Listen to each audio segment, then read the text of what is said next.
Hey guys, tonight we're stepping into medieval times, a period where people woke up every morning, looked at their surroundings, and collectively agreed, yes, this is fine. So before you get comfortable, take a moment, like the video, and subscribe. But only if you genuinely enjoy what I do here. And let me know in the comments where you're tuning in from and what time it is for you. It's always fascinating to see who's joining us from around the world. Now, dim the lights. Maybe turn on a fan for that soft background hum. And let's ease into tonight's journey together. In medieval times, death wasn't a distant concept or an uncomfortable topic politely avoided at dinner.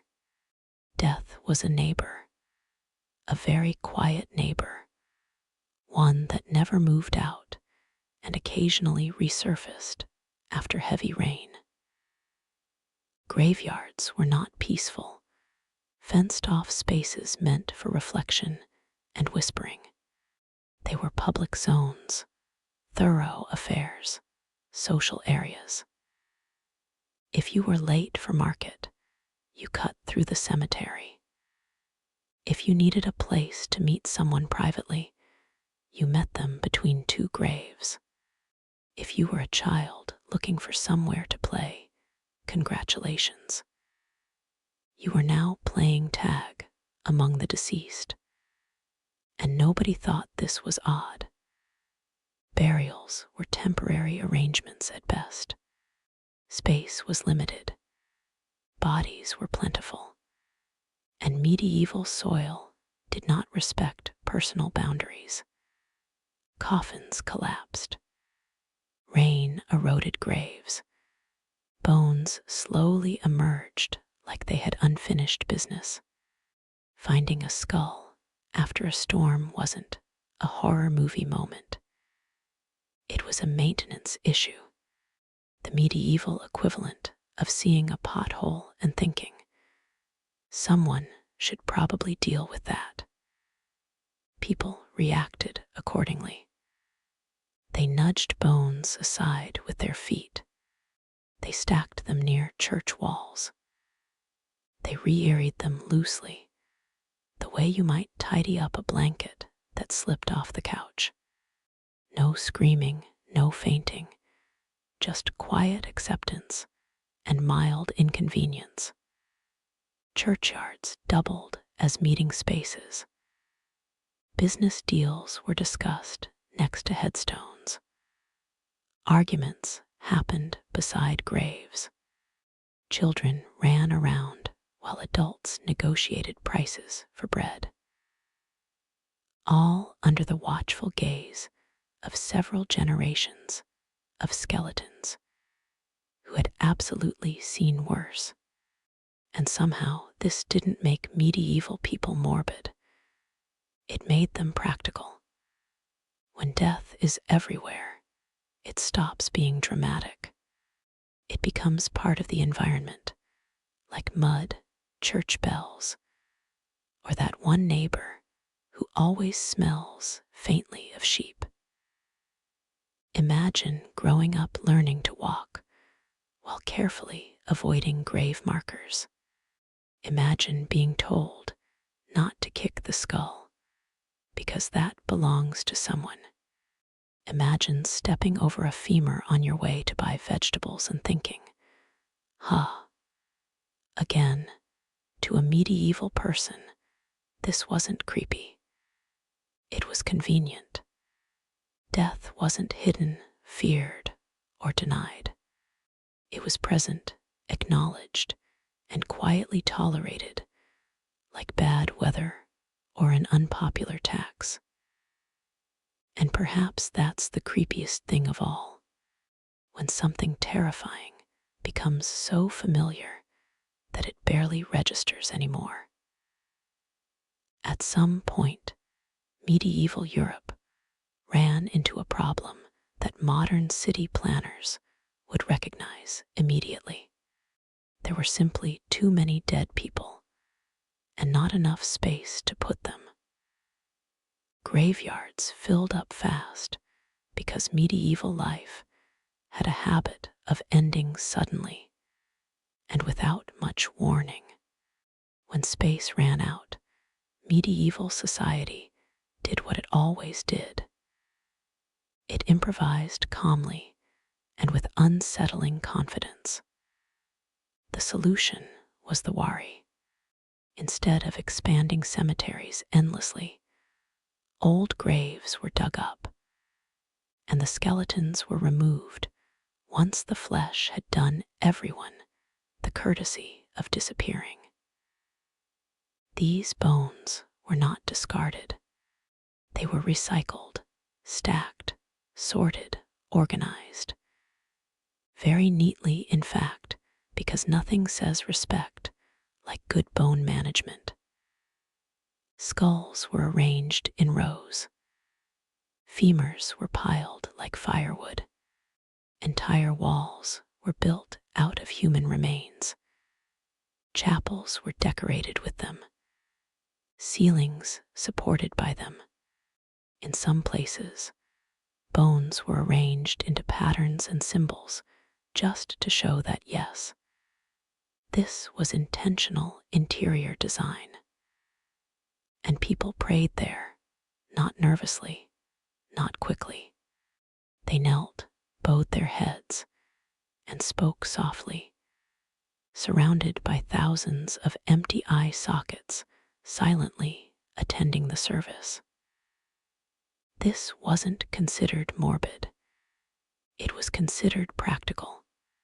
Bones were reminders of mortality, sure, but they were also space-saving solutions.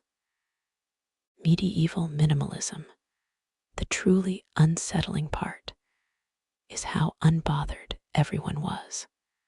Children grew up attending church in rooms literally made of ancestors. Travelers visited waris the way we visit museums. Locals gave directions like turn left at the skull wall. Nobody felt the need to explain themselves. If anything, waris were comforting. They represented order. The dead weren't lost. They were organized, cataloged, watching politely from the walls. Death had a place, and that place had shelves. And of course, this wasn't hidden away. Ossuaries were often attached to churches in the center of town. You didn't stumble into them by accident. You walked in on purpose, nodded respectfully to the bones, and continued with your prayers. Imagine explaining this to a modern person. Yes, this is where we worship. Yes, those are skulls. No, we don't find it strange. Please stop screaming. To medieval people, this wasn't creepy. It was efficient. When death is everywhere, you don't hide it. You stack it neatly and move on. If living next to graves and praying beside bone walls didn't convince you medieval life had a unique relationship with fear, allow me to introduce medieval medicine, a field built on confidence, tradition, and the bold assumption that less blood is always better than more blood. Bloodletting was the medieval cure for almost everything. Fever, bloodletting; headache, bloodletting; feeling tired, sad, anxious, or mildly inconvenienced by existence. Congratulations. It was time to remove some blood. Doctors believed the body was governed by humors, and illness came from imbalance. The solution was not rest, diet, or common sense. It was opening a vein and hoping for the best. And here's the fun part. Doctors weren't always the ones doing it. Barbers handled bloodletting. The same person who trimmed your beard and shaved your head could also decide today was a good day to drain you like a leaky barrel. This was not considered alarming. It was considered efficient. Why visit two professionals when one man with a blade could handle both hair and circulatory issues? The iconic red and white barber pole still exists today. And no, it is not decorative. The red represents blood. The white represents bandages. In other words, it's a centuries-old sign that says, haircuts available, veins optional. The process itself was quick and confident. A small cut, a bowl placed beneath, blood flowing freely, while the practitioner nodded thoughtfully, as if watching the answer to life's problems drip out in real time. If you started to feel dizzy, that meant it was working. If you fainted, that meant it was really working. Bloodletting was scheduled too. Some people will bled regularly, even when healthy, just to stay balanced. Imagine booking a routine appointment to lose a portion of your vital fluids and walking out thinking, ah, yes, much better. Of course, results varied. Some patients recovered, others became weaker, a few died. This was considered acceptable statistical noise. Medicine was still learning. The truly unsettling part isn't the practice itself. It's the faith people placed in it. Bloodletting wasn't questioned. It wasn't debated. It was trusted. Generations accepted it because it was normal, because respected authorities endorsed it, and because everyone else was doing it.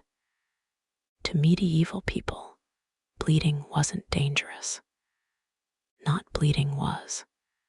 And that quiet certainty that the path to health involved losing what keeps you alive might be the creepiest diagnosis of all. After medieval medicine decided that removing blood was a great idea, it naturally followed up with a second bold strategy: tasting bodily fluids. Because when you don't have microscopes, lab tests, or basic hygiene standards, the human senses become medical instruments and not the good ones. Urine was the star of medieval diagnostics. Doctors believed it carried vital information about the body's internal state. And they were absolutely right about one thing. It did carry information. Unfortunately, their method of collecting that information was intimate. A patient would arrive carrying a flask of urine, usually still warm, which was considered a helpful detail rather than a warning sign. The doctor would hold it up to the light, swirl it gently, and study its color with deep concentration. Pale meant one thing, dark meant another. Cloudy meant something else entirely. This part alone already looks unsettling to modern eyes, but medieval doctors were just getting started. Next came the smell test. A careful sniff, sometimes accompanied by a thoughtful nod. This was not a joke. Smell was a diagnostic category. A strong odor suggested imbalance. A weak odor suggested weakness. At no point did anyone say, "Perhaps we should stop inhaling this." And then, in some cases, came the taste. Yes, doctors occasionally sampled urine. A small sip, a dab on the tongue, a quick judgment. Sweetness could indicate disease. Bitterness could indicate something else. The medieval doctor stood there, tongue slightly out, considering your internal organs like a wine critic evaluating a questionable vintage. H notes of illness, a hint of doom. Very concerning. This was considered professional. Patients trusted it. Doctors trained for it. Medical texts discussed urine flavors seriously, with no sense of irony or regret. What makes this especially unsettling is how routine it was. No one fainted. No one protested. No one asked for gloves. Urine analysis wasn't fringe medicine. It was mainstream. If your doctor didn't inspect your urine, you'd probably wonder whether they were taking you seriously. And remember, these doctors often went from tasting urine to eating lunch without washing their hands, because germ theory was still several centuries away. From politely knocking on the door of human knowledge, to medieval people, this wasn't disgusting. It was thorough. Health was something you inspected directly, personally, and sometimes with your mouth. And if that makes you uncomfortable, congratulations. You are thinking with modern standards. Medieval medicine didn't just cross boundaries. It never noticed they existed. Once medieval medicine had finished bleeding you and thoughtfully tasting your bodily fluids, it sometimes escalated to the final boss of healthcare, surgery. And if you're wondering whether medieval surgeons used anesthesia, sterilization, or pain management of any kind, the answer is a confident, historically documented no. Surgery was performed while fully awake, wide awake, painfully aware. If you were lucky, you were given alcohol. If you were unlucky, you were told to be brave. Either way, the plan was simple. Work fast and hope the patient didn't die or stop screaming, which was often interpreted as the same thing. Speed mattered more than precision. A good medieval surgeon wasn't praised for neat stitches or clean technique. He was praised for finishing quickly. Amputations were timed. Records proudly mention limbs removed in under a minute, as if this were an Olympic sport instead of a medical emergency. And remember, this happened without understanding infection. Tools were not sterilized. Hands were not washed. Surgeons moved directly from one patient to the next, sometimes still wearing yesterday's blood like a badge of experience. Germs were not feared. They were simply unknown, quietly enjoying themselves. Surgeons relied on assistants to hold patients down. Strong men, relatives, sometimes multiple people. The screaming wasn't considered a problem. It was useful feedback. Screaming meant the patient was conscious. Conscious meant alive. Silence was concerning. After surgery, recovery was a gamble. Some people healed.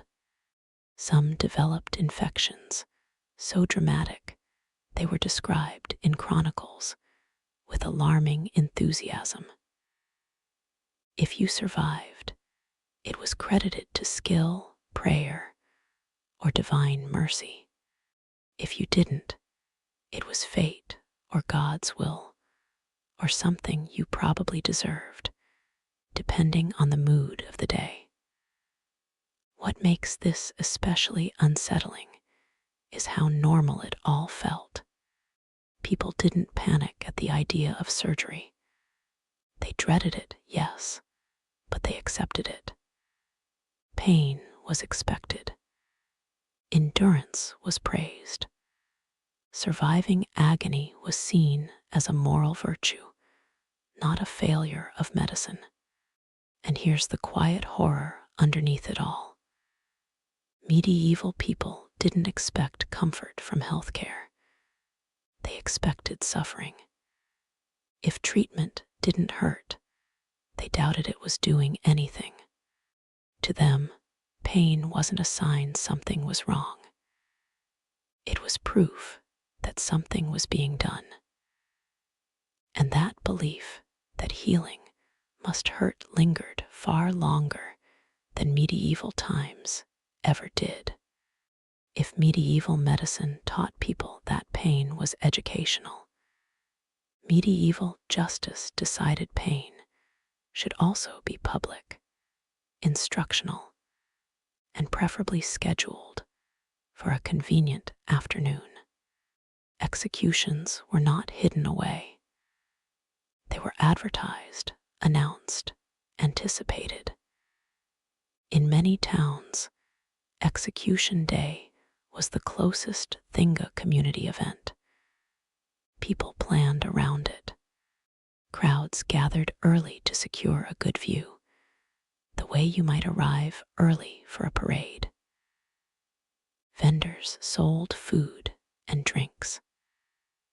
Children were brought along because this was considered a valuable life lesson. Parents pointed, explained, and occasionally covered eyes, not out of trauma, but because it was polite to pretend this was still a bit serious. Executions were meant to be seen.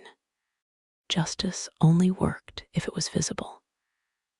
The suffering was the message. Hanging, beheading, burning. Each method carried symbolism, and spectators understood exactly what crime led to which ending. This wasn't chaos. It was a carefully curated warning system. And yes, people reacted emotionally. Sometimes they cheered. Sometimes they jeered. Sometimes they prayed. If an executioner did a poor job, and that happened more often than anyone would like, the crowd complained loudly. A clean execution was considered professional. A messy one meant the executioner might be pelted with food afterward. Medieval customer reviews were unforgiving. What makes this unsettling isn't just the violence. It's how normalized it was. People went from watching someone die to buying bread and heading home for dinner. There was no emotional decompression period. Death was a public service announcement, not a psychological event. Even criminals accepted this system. Condemned prisoners often confessed publicly, apologized to the crowd, and asked for prayers. It was part of the ritual. Everyone knew their role. Everyone knew how the story ended. And perhaps the strangest part, executions were sometimes seen as morally uplifting. Watching justice carried out was thought to strengthen the community, remind people of right and wrong, and bring order to a dangerous world. Imagine explaining this to a modern audience. Yes, we bring snacks. Yes, we bring children. No, this does not traumatize them. It builds character. To medieval people, this wasn't cruelty. It was clarity. Justice wasn't quiet. It wasn't hidden. It stood on a platform and made sure you were watching. At some point, medieval society looked at crime, justice, and responsibility, and decided animals should be held fully accountable, too. Not symbolically, not metaphorically, legally. If a pig injured a child, the pig could be arrested. If rats destroyed crops, they could be summoned to court. Insects that ruined vineyards were sometimes formally accused. This was not satire. This was paperwork. Animals were brought before judges, assigned legal representation, and given sentences. Pigs were the most frequent defendants, largely because pigs were everywhere and had absolutely no respect for personal boundaries. If a pig attacked someone, it might be dressed in human clothing and executed publicly. Because clearly the issue was moral failure, not the fact that pigs are pigs, and everyone took this seriously. Court records describe trials where lawyers argued on behalf of animals with complete professionalism. A defense attorney might argue that the rats failed to appear in court because the roads were unsafe, or because cats posed a legitimate threat to their safety. This was considered a strong legal argument. Sometimes animals were excommunicated. Yes, excommunicated. Priests issued formal curses ordering pests to leave the area or face spiritual consequences. The animals, unsurprisingly, rarely complied, but the ritual itself mattered.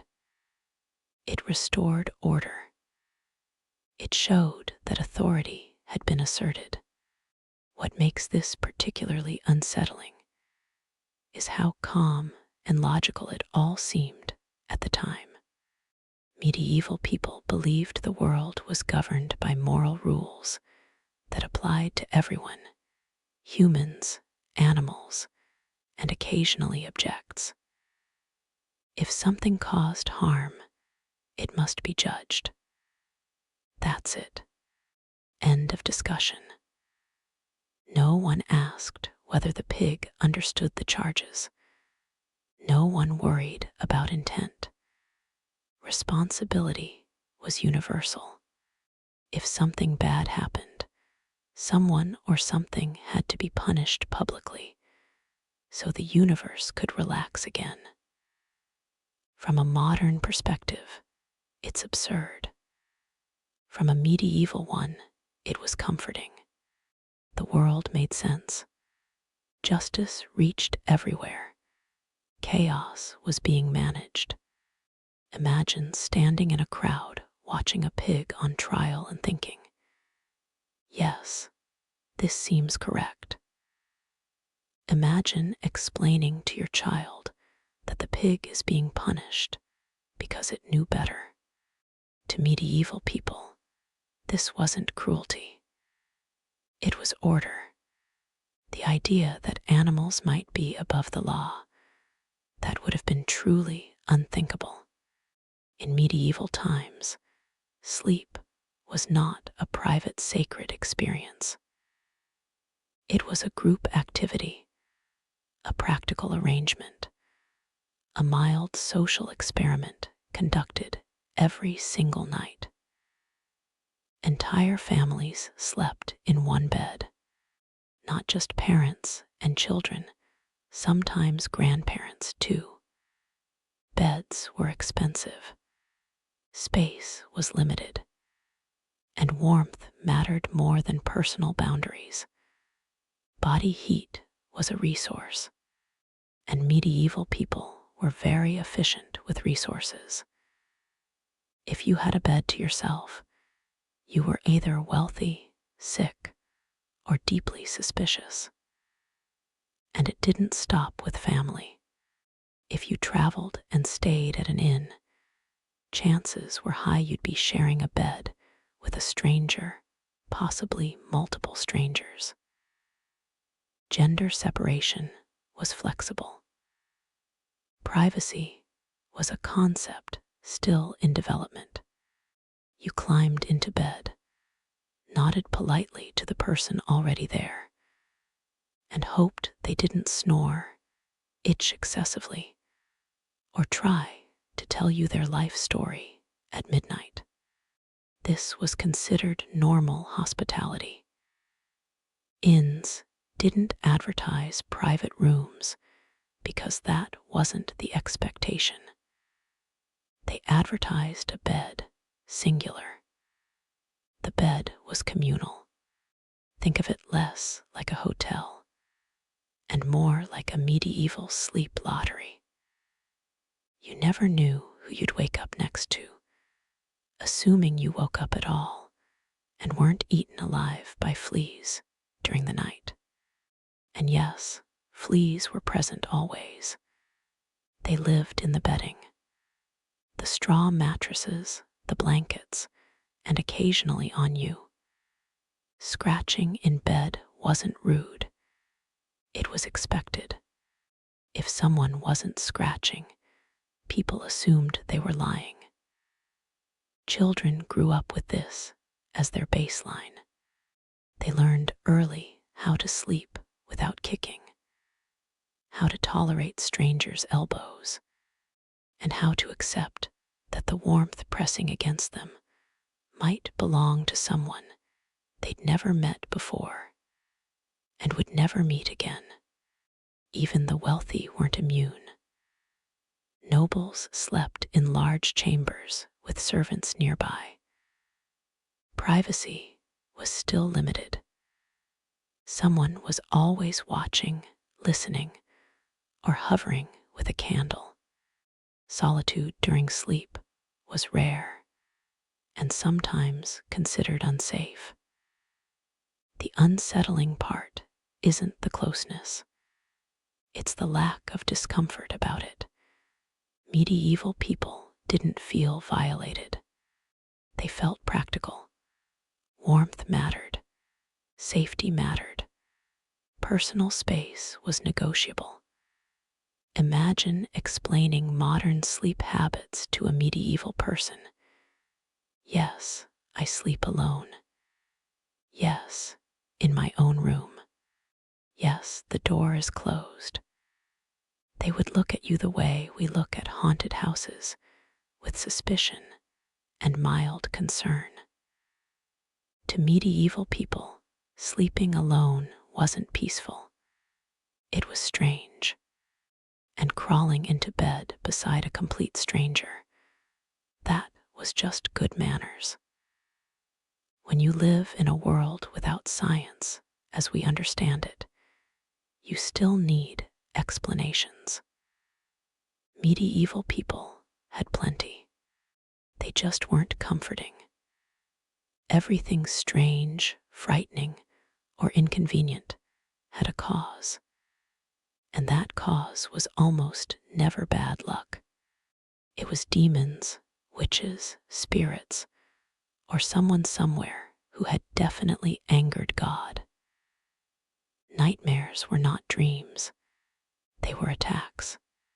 If you woke up sweating and terrified, that wasn't your subconscious working through stress. It was a demon testing your defenses. Sleep paralysis, in particular, was explained with impressive confidence. A witch, a spirit, or a malicious creature was believed to sit on your chest at night, crushing your breath while you lay helpless. This explanation was so widely accepted that artists painted it. Nobody asked follow-up questions. Mental illness didn't exist as a category. Strange behavior meant possession. Hearing voices meant something had moved in. Sudden personality changes meant something was trying to take control. The solution wasn't therapy or rest. It was prayer, fasting, and shouting at the problem until it left. If that failed, stronger measures followed, often involving restraints and a great deal of holy water. Illness itself was deeply moral. Getting sick wasn't just unfortunate. It suggested wrongdoing. Either you had sinned, someone else had sinned near you, or God was testing you in a way that felt suspiciously personal.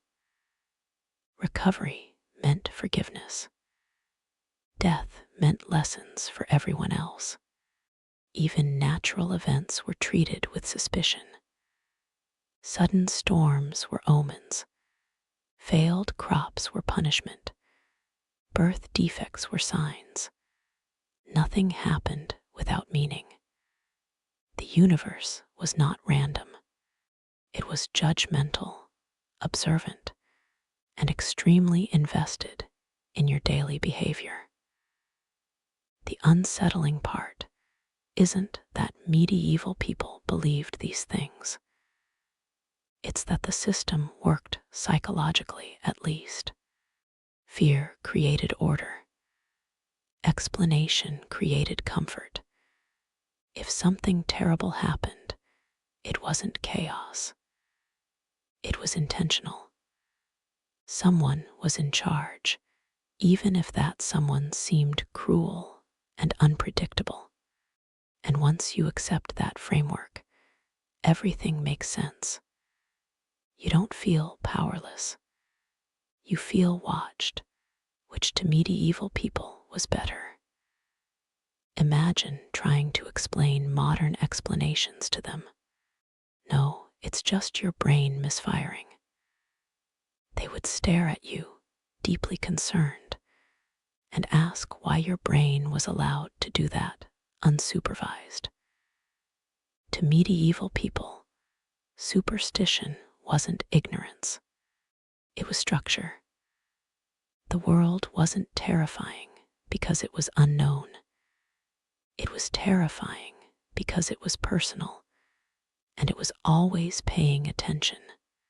In medieval times, childbirth was not a quiet, private moment shared between a mother and a carefully trained medical team. It was a community event, loud, crowded, deeply stressful, and attended by people who were very confident despite having no real plan. Women gave birth at home, usually in their own bed, surrounded by midwives, neighbors, female relatives, and anyone else who felt vaguely qualified to offer advice. The room filled quickly, doors closed, curtains drawn. Men were sent away, not because the situation was delicate, but because this was considered women's business, and also because screaming was involved. Everyone had an opinion. One woman prayed, another gave instructions. Someone burned herbs. Someone else blamed the mother for thinking an impure thought months earlier. It was less a medical procedure and more a live-action ritual fueled by anxiety, superstition, and hope. And here's the part medieval people quietly accepted. Survival was uncertain. Childbirth was dangerous for the mother, for the child, for both.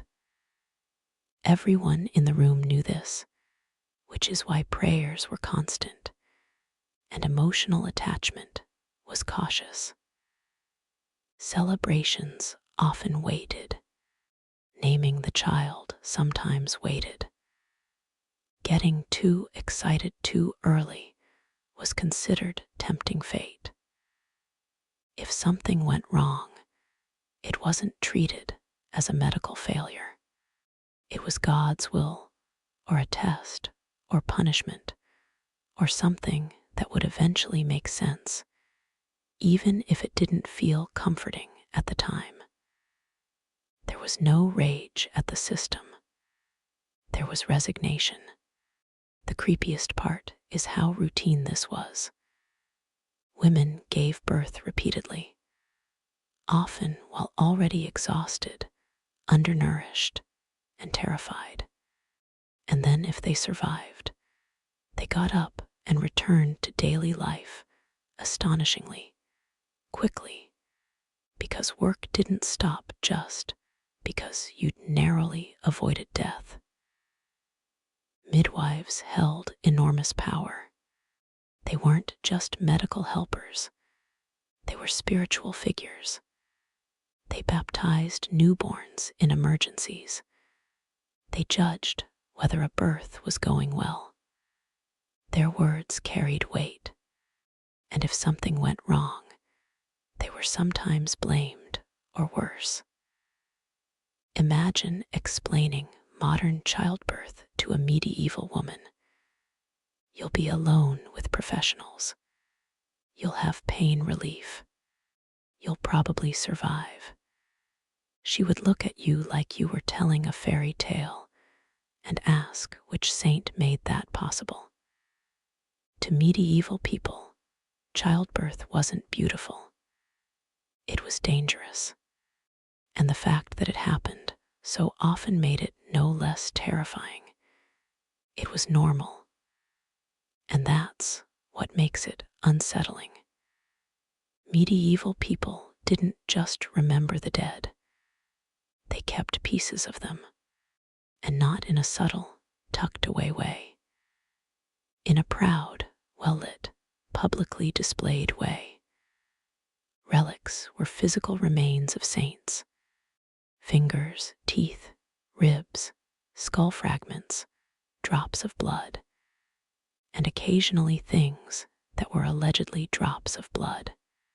These were housed in ornate containers made of gold, silver, and gemstones, because nothing elevates a severed finger quite like fine craftsmanship. Churches competed for relics. Towns argued over them. Pilgrims traveled vast distances just to see them. Owning a relic wasn't just spiritually important, it was economically valuable. More relics meant more pilgrims.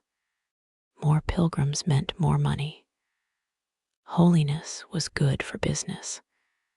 And people didn't just look at relics. They kissed them, touched them, pressed them against their faces.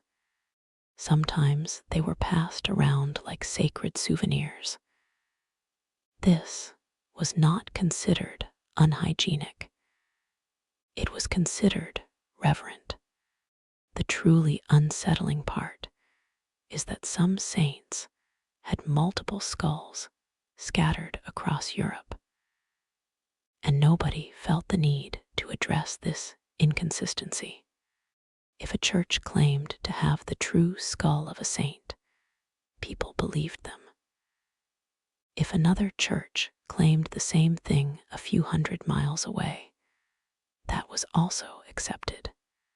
Medieval logic was flexible when faith was involved. Relics were believed to heal illness, protect towns, and ward off disaster. If a city survived a plague, the relics got credit. If a battle was won, the relics had clearly helped. If nothing happened at all, that too was evidence of divine protection.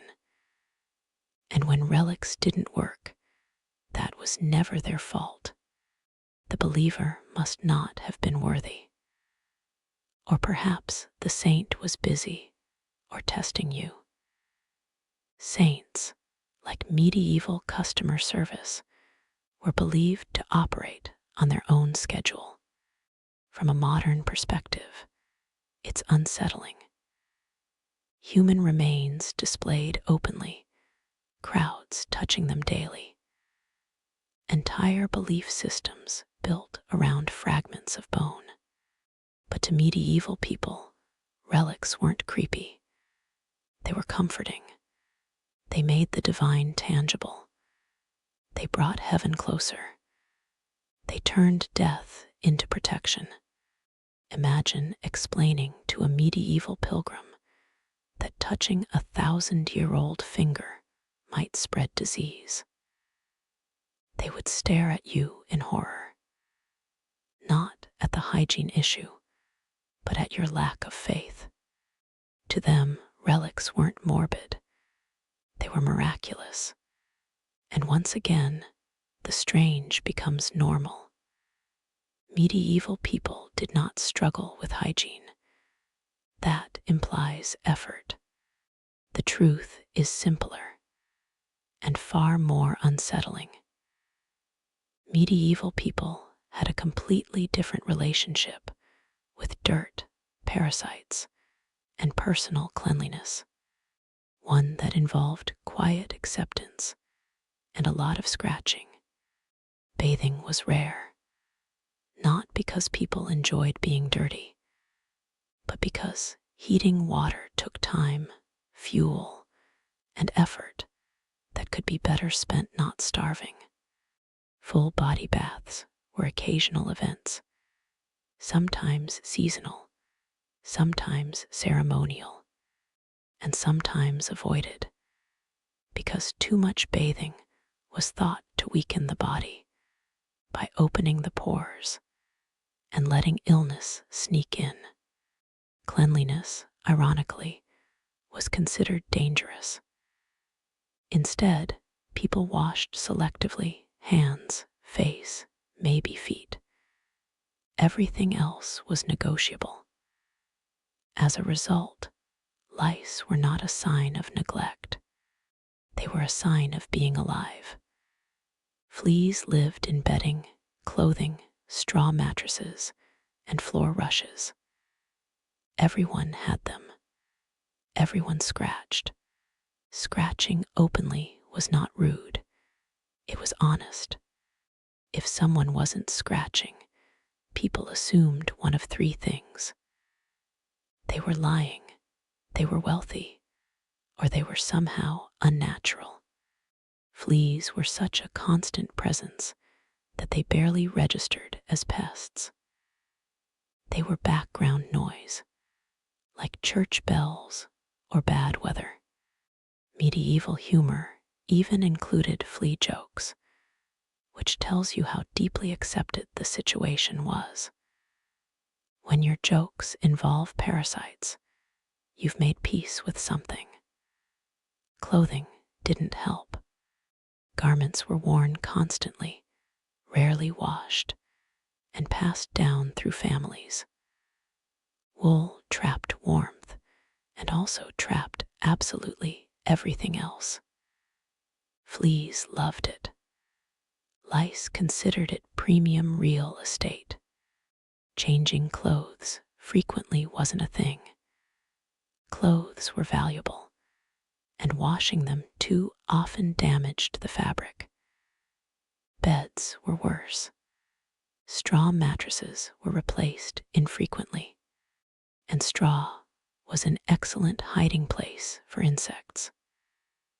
Sleeping meant sharing warmth, not just with other people, but with entire ecosystems that became active the moment the lights went out. The unsettling part isn't that medieval people lived like this. It's that they didn't feel especially dirty.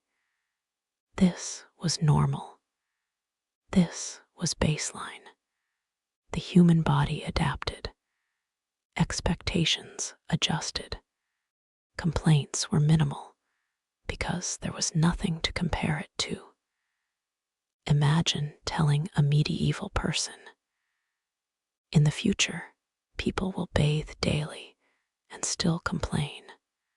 They would look at you with genuine confusion and ask what everyone was apologizing for. To medieval people, dirt wasn't a failure.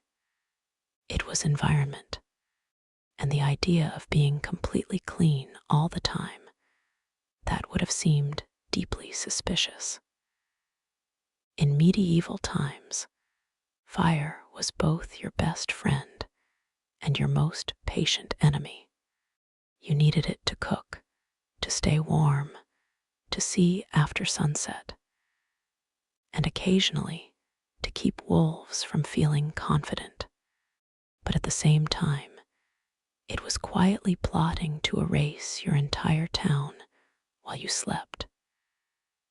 Medieval cities were built to burn.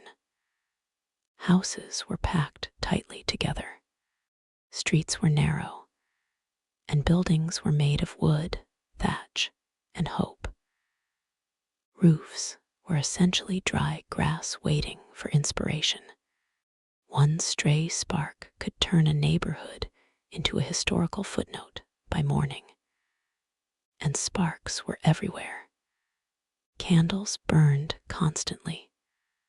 Hearths glowed all day. Cooking fires crackled indoors. Blacksmiths worked openly in town centers. There were no fire departments, no alarms, no organized response beyond everyone panic at once and throw water in roughly the correct direction. Fires happened often enough that people didn't react with shock. They reacted with resignation. Town records mentioned fires the way modern news mentions traffic delays. Yes, another one very unfortunate. Several homes gone. Moving on. At night, families slept knowing that a single ember escaping the hearth could ignite the straw mattress beneath them. This wasn't paranoia. It was realistic risk assessment. People banked fires carefully, covered embers with ash, said a prayer, and hoped the house would still exist in the morning. Even churches weren't safe. Stone walls helped, but wooden roofs and interiors still burned. Entire cathedrals went up in flames more than once. When this happened, it wasn't seen as incompetence. It was destiny or divine testing, or a reminder not to get too comfortable. The creepiest part is how accepted this danger was. People didn't demand safer buildings. They didn't redesign cities. They adapted emotionally. They learned to live with constant risk, the same way they lived with plague, famine, and war. Imagine explaining modern fire codes to a medieval person. Yes, we don't allow open flames inside wooden homes anymore. They would stare at you and ask how you cooked dinner without angering the laws of physics. Fire was necessary. Fire was terrifying. Fire was unavoidable. And medieval people lived their entire lives balancing that contradiction, knowing that warmth and destruction came from the same glowing source, and trusting it anyway, which is perhaps the most medieval decision of all. In medieval society, violence wasn't shocking. It wasn't hidden. It wasn't something people whispered about. It was visible, expected, and woven directly into daily life, like church bells or bad weather. Punishments were public by design. Whipping, mutilations, and executions happened where everyone could see them. Justice needed an audience. Pain was instructional. If someone broke the law, the community didn't just hear about it. They watched it happen in real time, and people brought their children. This wasn't cruelty for cruelty's sake. It was education. Parents believed witnessing punishment taught morality more effectively than words ever could. You didn't explain consequences. You displayed them loudly. Beyond formal punishment, everyday life was rough. Fights broke out regularly. Drunken arguments ended with knives. Domestic violence was rarely hidden or punished. A certain level of physical conflict was simply assumed to be part of human interaction. If nobody was bleeding, the situation was considered manageable. War made this worse. Soldiers passed through towns frequently. Violence followed them like a shadow. Civilians expected it. There was no illusion of safety. Strength mattered, reputation mattered, and fear was an accepted tool for maintaining order. Even children were exposed early. Corporal punishment was standard. Beatings were considered corrective, not abusive. A child who wasn't afraid of authority was thought to be poorly raised. Pain was believed to shape character. Mercy was admired in theory, but used sparingly in practice. The unsettling part isn't just how much violence there was, it's how emotionally normalized it became. People learned where to stand during punishments. They learned when to look and when not to. They developed rituals around violence that made it predictable and therefore tolerable. Imagine explaining modern sensibilities to a medieval person. Yes, we try to avoid physical punishment. They would look at you and ask how society functions without fear. To medieval people, violence wasn't chaos. It was structure. It drew boundaries. It enforced order. And it reminded everyone where they stood. The real horror isn't that medieval life was violent. It's that humans can grow accustomed to almost any level of brutality if it's consistent enough. After everything we've covered, the bones, the blood, the public suffering, the parasites, the constant danger, you might expect medieval people to have lived in a permanent state of fear, curled up, trembling, waiting for the next disaster. But that's not what happened. They adapted. That is the creepiest part of all. Medieval people woke up every day surrounded by things that would horrify us, and they felt fine. Not happy, not thrilled, just normal. This was life. This was the world as it had always been, and as far as they knew, always would be. Death didn't shock them because it was familiar. Pain didn't surprise them because it was expected. Danger didn't paralyze them because it was constant. When something is everywhere, it stops being dramatic. it becomes background noise.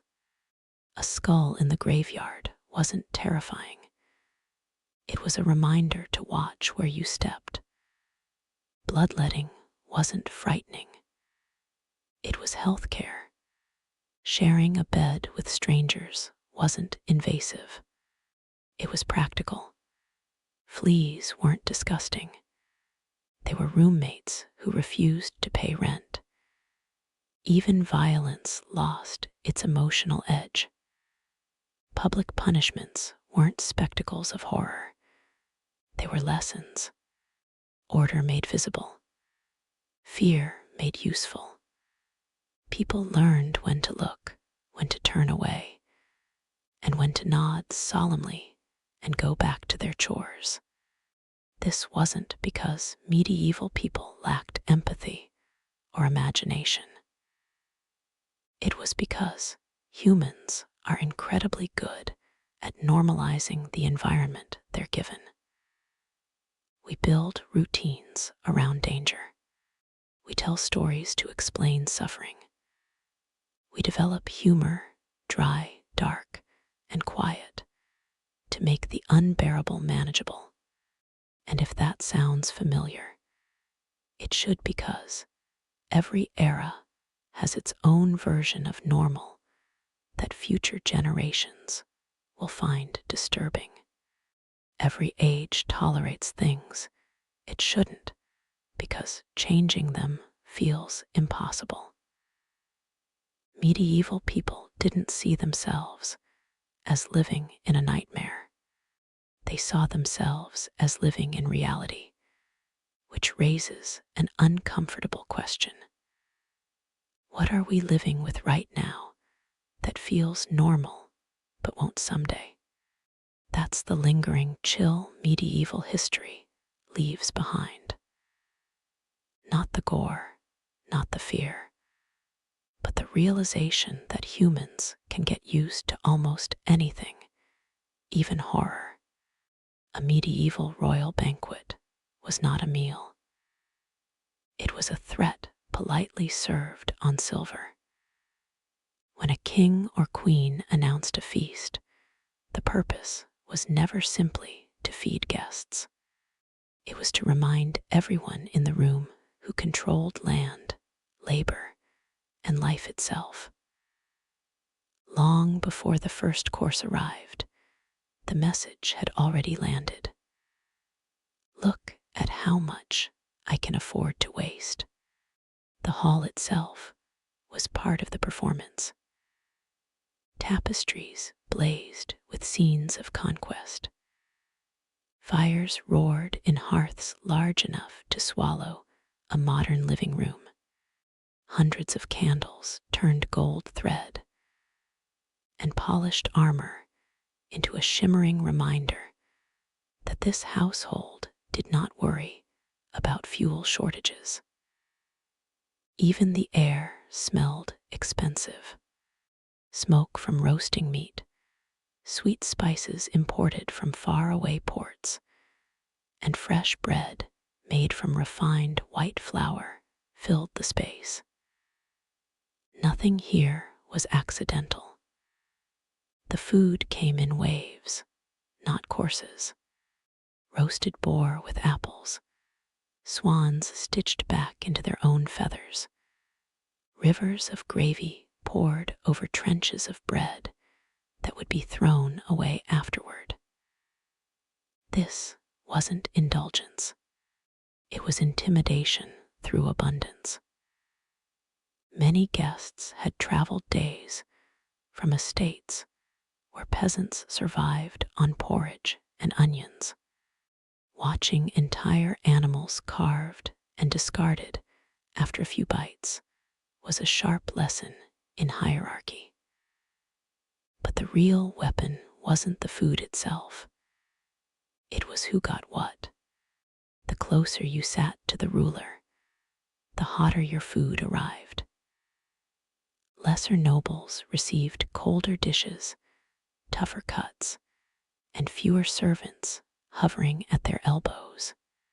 The lowest ranking guests were fed last, if at all, and were expected to be grateful for it. Seating charts were studied like battlefield maps, because one place higher or lower could signal favor, disgrace, or an approaching downfall.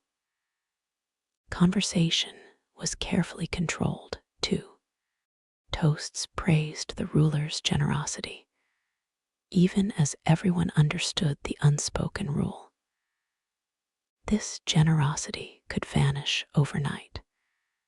To eat well at a royal table was to acknowledge dependence.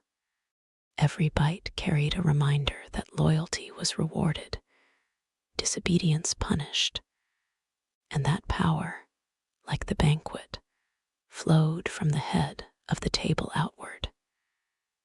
In medieval courts, food was never neutral. It was a language, and at a royal banquet, it spoke fluently in dominance. If medieval royal banquets had a mascot, it would have been the peacock. Not because it tasted good. Quite the opposite. Peacock meat was notoriously tough, dry, and unimpressive, which is exactly why it appeared so often on royal tables. This was not food meant to be enjoyed. It was food meant to be seen. The peacock arrived cooked, then resurrected. After roasting, servants carefully slid the bird's skin and feathers back over the carcass, reattaching the head and arranging the tail into a full, dazzling fan. Sometimes the beak was gilded. Sometimes the eyes were replaced with gemstones. Occasionally, the bird was made to breathe fire using hidden alcohol-soaked wicks. When it was carried into the hall, conversation stopped. The point was spectacle, not dinner. Serving peacock was an announcement. I can afford to serve something so impractical that no one actually wants it. Only a ruler with absurd resources would waste time, labor, and ingredients on a dish that existed purely to impress. It required skilled cooks, patient handlers, and hunters with exclusive rights. In other words, layers of privilege stacked neatly on a platter. Swans played a similar role. Like peacocks, they were often legally protected birds, reserved for royalty and the highest nobility. Eating one was less about hunger and more about entitlement. When a swan appeared on the table, guests were being reminded that even nature itself was ranked. Some people ate barley. Others ate birds that technically belonged to the crown. These animals were often presented whole, untouched, as if daring someone to carve them. And that was another test. Cutting into a ceremonial bird required confidence and rank. Hesitate, and you looked inexperienced. Cut poorly, and you embarrassed yourself in front of everyone who mattered. Even the act of slicing meat became a social performance. Of course, much of this food went uneaten. Servants hauled away plates barely touched, while peasants outside the castle walls survived on bread and ale. That contrast was not lost on anyone inside the hall. Waste was not a flaw of the banquet system. It was a feature. To modernize, serving decorative birds at dinner looks absurd. To medieval elites, it was perfectly logical. Power was about visibility. The louder brighter, and more excessive the display, the harder it was to question who sat at the top. At a royal banquet, the peacock wasn't dinner. It was propaganda with feathers. If roasted peacocks were the opening act, sugar sculptures were a grand illusion. In the medieval world, sugar was not a casual ingredient. It was expensive, imported, and treated more like a luxury spice than a sweetener. Most people would never taste it in their lifetime. So when entire sculptures made of sugar appeared at a royal banquet, the message was unmistakable. This household bends global trade to its will. These creations, known as subtleties, were not desserts in the modern sense. They were edible statues engineered by specialists who understood sugar like alchemists. Heated, poured, molded, painted, and reinforced. Sugar could become castles, saints, ships, dragons, or coats of arms. Some subtleties recreated famous battles. Others depicted the ruler seated on a throne, calmly dominating their enemies in confectionery form. It was subtle only in name. Placed between courses, these sculptures acted as pauses in the meal. Guests didn't eat them right away. They stared, admired, applauded. Sugar was dyed in vivid colors, often brighter than anything else in the room. Gold leaf was sometimes added, because if you are already eating imported sweetness, you might as well eat actual gold, too. The symbolism was layered. Sugar came from far-off plantations and trade routes, often passing through multiple kingdoms before reaching the table. Displaying it in excess was proof of international reach and financial muscle. Turning it into art showed control not just over resources, but over time and expertise. Skilled sugar workers were rare and expensive. Hiring them was a political choice. Eventually, the sculptures were broken apart and distributed, usually starting with the most important guests. This was not generosity. It was ritualized favoritism. Receiving a piece of sugar sculpture was a reminder of one's place in the hierarchy.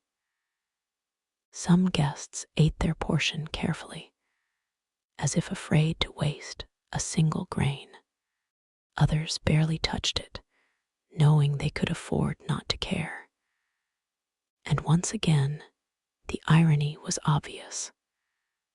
Outside the palace, sugar was medicine, if it existed at all. Inside, it was molded into disposable monuments. Entire artworks were consumed, shattered, or swept away before the next course arrived. In medieval royal banquets, sugar was never about sweetness. It was about scarcity, distance, and control. These sculptures didn't exist to satisfy hunger. They existed to prove that the ruler could afford to turn the rarest substance in Europe into something temporary. Edible power tastes better when it disappears. A medieval royal banquet was designed to wear you down. This was not an accident. Courses kept coming long after hunger had disappeared, replaced by discomfort, fatigue, and quiet desperation. The sheer length of the meal was part of the power play. If the ruler could afford to eat for hours, everyone else was expected to endure it. There was no neat progression from appetizer to dessert. Food arrived in overwhelming waves. Meat followed meat. Fish appeared after game. Sweet dishes interrupted savory ones with no warning. Just as guests thought the feast might be ending, another procession of platters entered the hall. The point was excess so extreme that restraint became impossible. This endless flow served a psychological purpose. Tired guests made mistakes. Overwhelmed guests became sluggish, sloppy, and less guarded. Wine and ale flowed freely, loosening tongues and dulling caution. A long banquet was a perfect setting for extracting information, observing rival behavior, and watching who lost composure under pressure. Power did not just sit at the head of the table. It watched. There was also an element of forced participation. Leaving early could be interpreted as insult. Refusing food looked suspicious. Eating too eagerly suggested insecurity. Even digestion became political. A successful courtier mastered the art of appearing impressed without appearing desperate, full without appearing weak, grateful without appearing dependent. Servants reinforced this endurance test. Plates were cleared quickly, often before guests were finished, signaling that hesitation would not be accommodated. The next dish arrived, whether you wanted it or not. Napkins grew greasy. Hands grew sore from cutting dense meat. The body's limits were quietly tested alongside loyalty. And then there was the contrast. While nobles struggled through course after course, entire meals were discarded untouched. Trenches soaked with gravy were thrown away or given to servants. Bones piled high. Waste accumulated deliberately, a visible reminder that abundance here had no ceiling. By the time the later courses arrived, conversation dulled, jaws ocked, stomachs protested. This was when political seating mattered most. Those closest to the ruler received lighter, finer dishes and better wine. Those farther away faced heavier food and fewer servants. Even discomfort was distributed by rank. In modern terms, a medieval royal banquet was a marathon with no finish line. Surviving it gracefully required training, discipline, and a strong understanding of court politics. Collapse was not physical alone. It was reputational. The feast did not end when the food stopped. It ended when the ruler decided everyone had endured enough. At a medieval royal banquet, the most important document in the room was not a treaty or a proclamation. It was the seating plan. Where you sat mattered more than what you ate, and everyone knew it. A single chair placed a few feet closer or farther from the ruler could announce favor, warning, or quiet disgrace without a word being spoken. The head table was sacred space. The ruler sat at the center, flanked by those deemed most valuable at that moment. This was not always the highest-ranking nobles. It was the most useful ones.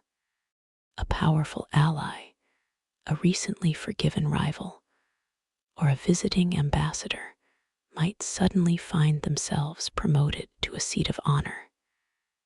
Everyone noticed. Everyone took notes. Distance was symbolic. The closer you were to the ruler, the more visible you became. You were seen eating, speaking, laughing. This visibility signaled trust. Those placed farther away faded into the crowd, physically and politically. At the far end of the hall, guests were technically present, but functionally irrelevant. Their food arrived late, cold, or already picked over. Their conversations went unheard. Seating also controlled who interacted with whom. Rivals could be separated, potential allies placed side by side. A troublesome noble might be wedged between dull companions to limit conversation. These arrangements were intentional and often cruel in their precision. No one needed to announce who was rising or falling. The furniture did the talking. Even the angle of the chair mattered. Being placed sideways to the ruler reduced eye contact. Sitting with your back partially turned suggested exclusion. Sitting directly across could be read as confrontation or challenge. Guests learned to interpret these nuances the way modern people read emails for tone. Moving during the banquet was dangerous. Standing uninvited or swapping seats risked offense. Even asking to change places could imply dissatisfaction, which courts never tolerated. You sat where you were placed and made the best of it. Of course, everyone pretended not to care. Offended nobles smiled tightly. Favored guests acted modest. But beneath the surface, seating decisions were dissected and remembered long after the dishes were cleared. A royal banquet did not require insults shouted across the table. It relied on quieter humiliations. Chairs were assigned. Messages were sent. Reputations